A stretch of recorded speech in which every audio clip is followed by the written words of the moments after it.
Assalamualaikum, selamat pagi. Hari ini kita akan membahas tentang ASEAN. Lambang ASEAN dapat kalian lihat pada video berikut. ASEAN merupakan perhimpunan bangsa-bangsa Asia Tenggara. ASEAN memiliki 10 anggota. ASEAN sendiri itu berdiri pada tanggal 8 Agustus 1967 melalui sebuah pertemuan yang dinamakan dengan Deklarasi Bangkok yang berada di Thailand. Pertemuan ini ditandatangani oleh 5 orang Menteri Luar Negeri, yaitu Menteri Luar Negeri Indonesia, Malaysia, Singapura, Filipina, dan Thailand. Berikut adalah penjelasan dari negara-negara anggota ASEAN.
Berikut ini akan dijelaskan kondisi perekonomian negara-negara ASEAN berdasarkan kondisi geografisnya.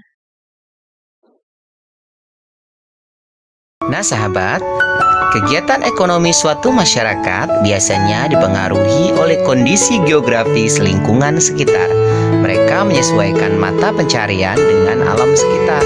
Oleh karena itu, kegiatan ekonomi masyarakat di suatu daerah dapat berbeda dengan daerah lain. Begitu pula dengan kegiatan ekonomi masyarakat di negara-negara Asia Tenggara. Berikut ini kita pelajari kegiatan ekonomi negara-negara di kawasan Asia Tenggara. Negara pertama adalah Indonesia. Negara yang sebagian besar penduduknya sebagai petani ini sehingga dijuluki sebagai negara agraris karena mata pencariannya yaitu petani, kebun, bekerja kantor, dan juga sebagian bekerja sebagai buruh. Sumber daya alam yang tersebar di Indonesia begitu banyak anak-anak dari berbagai sektor. Dari dataran rendah, Indonesia penghasil padi, sayuran, jagung, dan buah-buahan. Di dataran tinggi, Indonesia terdapat banyak sekali kebun teh, kopi, kinau, cengkeh, dan kelapa. Sebagai negara yang memiliki wilayah laut yang sangat luas, Indonesia pun menghasilkan ikan, udang, tuna, cakalang, dan tongkol. Serta dari hasil hutan, Indonesia menghasilkan kayu jati, rotan, dan karet. Serta barang tambang penghasil Indonesia misalnya minyak bumi, gas alam, bauksit, timah, tembaga, batu bara, dan emas. Negara kedua adalah Brunei Darussalam. Negara Brunei, mata pencarian penduduknya adalah pertambangan, buruh industri tenun dan logam, serta petani. Sumber daya alam yang tersebar di wilayah Brunei Darussalam, yaitu berupa hasil bumi utama negara Brunei adalah minyak dan gas bumi yang menyumbang 40% pendapatan utama, serta ada hasil pertanian masyarakat Brunei yang berupa padi, buah-buahan, lada, dan kelapa di dataran rendah. Negara ketiga adalah negara Filipina. Di negara Filipina, penduduknya sebagian besar bermata pencaharian sebagai petani, pekebun, dan bekerja di bidang jasa. Adapun sumber daya alam yang tersebar di negara Filipina adalah di dataran rendah, terdapat jagung, sayuran, padi, ketela pohon, dan buah-buahan. Sedangkan hasil perkebunan berupa tebu, kelapa, abaka, tembakau, kayu, dan karet. Negara berikutnya adalah Kamboja. Sebagian besar penduduk negara Kamboja bekerja sebagai petani, bekerja sebagai pekebun, dan juga bekerja sebagai petambak. Sementara sumber daya alam yang tersebar di Kamboja di pertanian ada padi, umbi-umbian, jagung dan buncis, perkebunan karet dan tembakau, perikanan, budidaya ikan air tawar.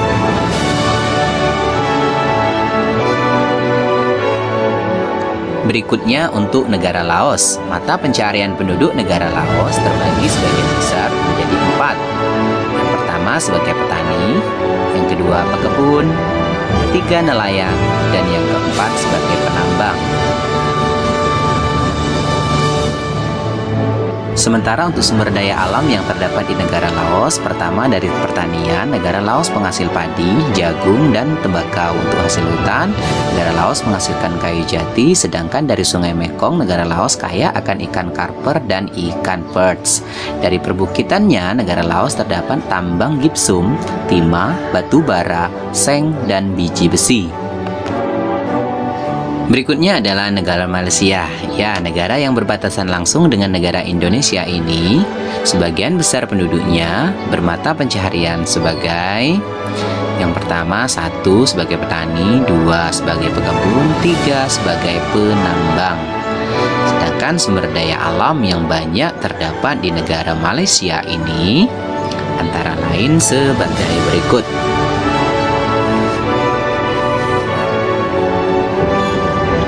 Dari hutan, Malaysia menghasilkan kayu dan karet. Bahkan Malaysia sebagai penghasil karet terbesar di dunia. Dari pertambangan, Malaysia menghasilkan timah, perkebunan berupa kelapa, tembakau, teh, dan lada. Berikutnya adalah negara Myanmar. Negara ini, sebagian besar penduduknya bermata pencaharian sebagai petani, yang kedua sebagai pekebun, dan yang ketiga sebagai penambang. Sedangkan sumber daya alam yang tersebar di negara Myanmar antara lain dari segi pertanian dan perkebunan berupa teh, tembakau, tebu, dan sayuran. Dari barang tambang, negara ini menghasilkan gas alam, batu bara, emas, perak, batu mulia, mangan, dan timah. Berikutnya adalah negara Singapura. Ya, negara terkecil di kawasan Asia Tenggara ini adalah termasuk negara maju, sehingga mata pencarian penduduknya tidak dari sektor pertanian, tetapi dari sektor bidang jasa dan juga bekerja sebagai buruh. Adapun sumber daya alam di negara Singapura, yang pertama industri tekstil, baja, penyulingan minyak, pakaian, percetakan, dan penerbitan, serta industri pengolahan karet, timah, dan minyak di Jurong.